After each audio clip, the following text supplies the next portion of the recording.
What does it mean to seek God, not only with the mind, but with the whole soul burning with love? Few philosophers explored this better than Saint Bonaventure.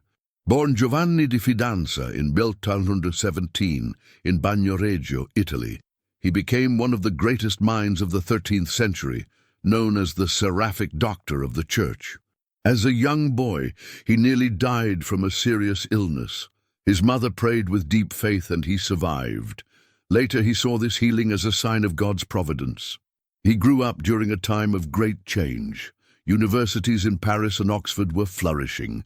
The works of Aristotle were being rediscovered, and philosophical debates shook the medieval world.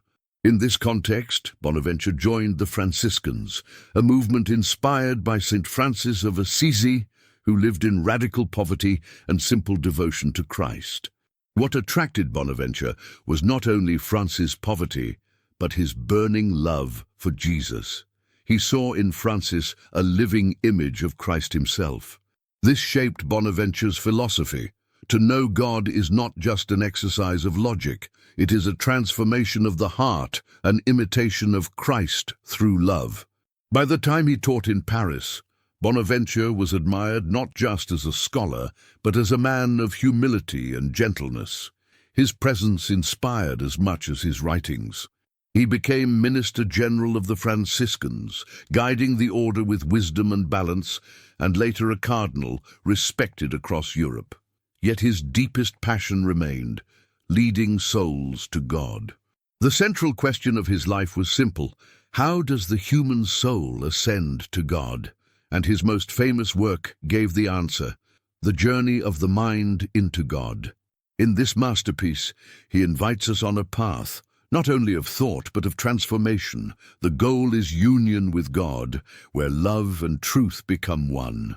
For Bonaventure, philosophy was never cold or detached. It was a ladder, a light, a song. It began with the world around us and ended in the mystery of divine love.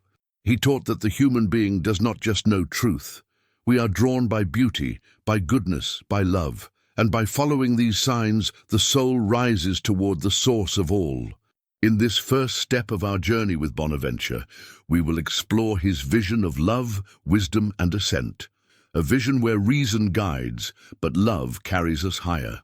For Bonaventure, the key to knowing God was not only the intellect, but above all the heart. Knowledge without love, he warned, becomes sterile. He believed that love transforms the knower. When you love something deeply, you become like it. To love God, therefore, is to be shaped by his presence. This idea came directly from his Franciscan roots.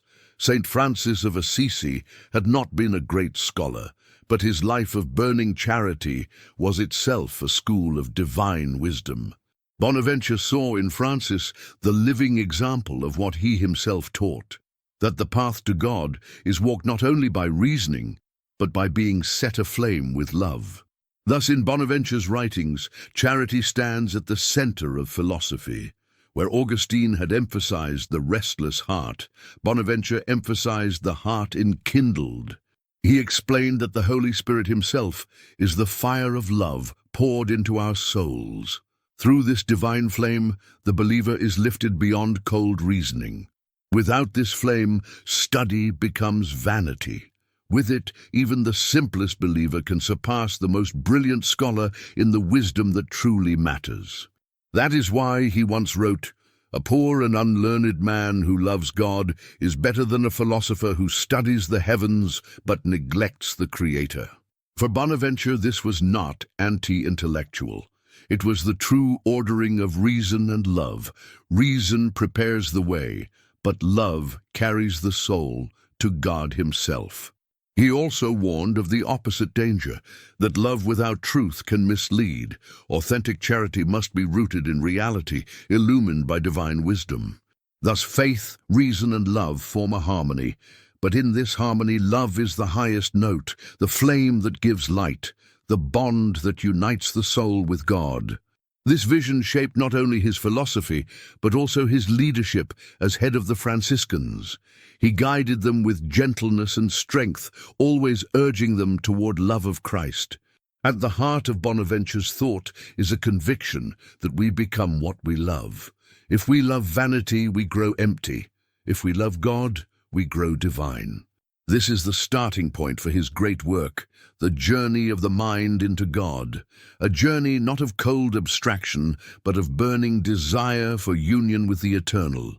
Bonaventure's most famous work is the Itinerarium Mentis in Deum, The Journey of the Mind into God. It is both philosophy and prayer, reason and devotion. He describes the human soul as a pilgrim. We begin with the world around us, and by stages we ascend like climbing steps that lead upward to the divine. The first step is creation itself. Nature is a book written by God. Every tree, star, and stone points beyond itself to the one who made it. By contemplating the beauty of the world, we glimpse the beauty that is eternal. The harmony of creation is a signpost guiding the soul toward its source. The second step is the soul within. Bonaventure invites us to turn inward, to discover in memory, understanding, and will a reflection of the divine image. In the depth of our own spirit, we find traces of God's wisdom and freedom. The more we know ourselves, the more we realize we are made for Him. The third step is the ascent through virtue. The soul must be purified of selfishness and vice. By living in truth and love, we become fit to see more clearly. At this point, reason alone cannot carry us further. We need illumination. Bonaventure calls this the light of divine wisdom, a gift of grace that guides the soul upward. The fourth step is contemplation. Here thought grows silent, and the soul gazes with wonder on truths that transcend ordinary understanding. The fifth step is union through love. This is not merely seeing God as object, but entering into communion, where the soul is embraced by the beloved. Finally, the sixth and seventh steps lead to a mystical rest in God. The soul surrenders entirely, finding its home in the eternal. This is not escape from the world, but its fulfillment. To ascend to God is to see creation rightly, as radiating His light. For Bonaventure, the journey is for all, not only scholars or monks. Every believer is called to rise step by step from creation to the Creator. What makes this vision so powerful is its balance of intellect and affection. The mind seeks truth, but the heart longs for love. Reason guides the steps, but only love completes the journey. Thus, the itinerarium is less a map of logic and more a path of transformation. By following this path, the soul becomes radiant with God's own light. And as Bonaventure insists, the end of all study is to adore. One of Bonaventure's most striking insights is this: we become what we love. Love has the power to shape the soul. If we love what is low and corrupt, our hearts bend downward, and we ourselves become diminished. Sin disfigures the lover as much as the deed. But if we love what is noble and divine, our souls are lifted upward. Love is not passive affection, it is a force that transforms. This idea echoes Augustine's restless heart, but Bonaventure adds a dynamic twist. The soul burns with the fire of the Spirit and is transfigured into Christ Himself. He saw this vividly in St. Francis, whose stigmata testified to union with Christ. To love Christ so intensely was to be conformed to Him, even in the body. Bonaventure did not receive the stigmata, but he lived the same truth in spirit. His gentleness and goodness moved others simply by his presence. Witnesses said that to meet Bonaventure was to encounter a reflection of Christ. His thought was brilliant, but his life was the true proof of his philosophy. He warned that knowledge without love puffs up, while love rooted in truth builds up. To study without charity is to grasp only shadows. To love God is to grasp reality itself. This vision has practical weight. Every choice we make is an act of love, either toward the transient or toward the eternal. And with each choice, we are reshaped. Do you want to know who you are becoming? Look at what you love. For Bonaventure, this was the simplest and deepest truth. We are defined by our desires. Thus the path to God is not only a climb of reason, but a training of the heart. We must learn to love rightly, to set our affections on the highest good. This is why he called charity the form of all the virtues. Without love, justice, prudence, or courage collapse. With love, they are fulfilled. For Bonaventure, love is the energy of the cosmos. It flows from God, returns to God, and draws every soul upward in its flame. To join that movement is to live fully. This teaching still confronts us today. In a world filled with distractions and false loves, Bonaventure reminds us to ask, what do I truly love, and what am I becoming? The answer will tell us more about our destiny than any possession or achievement. For at the end, we are not what we own, but what we love. In the final vision of Bonaventure's thought, reason and love converge. Philosophy becomes a ladder, but love is the fire that lifts the soul. He insisted that the end of all study is not pride, but worship. Books, lectures, arguments, they are all paths pointing toward adoration. This is why he called his work the journey of the mind into God, not simply toward knowledge. The destination is not an idea, but the living God who is love itself. His legacy stands beside giants like Augustine and Aquinas, yet his voice is uniquely Franciscan. Where others emphasized clarity of thought, he emphasized the burning of the heart. He reminds us that truth without love grows cold, and love without truth becomes blind. But when truth and love embrace, the human soul reflects the divine. Even today, his teaching challenges us. In a culture obsessed with information, Bonaventure asks, does your knowledge lead you to a door?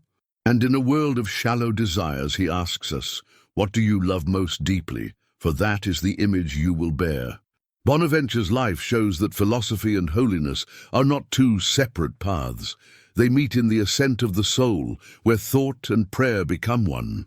He died in 1274 during the Council of Lyon, still serving both church and order, but his writings remain alive, a beacon for seekers of wisdom and love. For us, the invitation is clear. Do not be satisfied with mere concepts. Let knowledge lead to wonder, and let wonder ignite into love. This is the enduring power of Bonaventure. He teaches that philosophy is not escape, but a journey of return, a homecoming of the soul to God.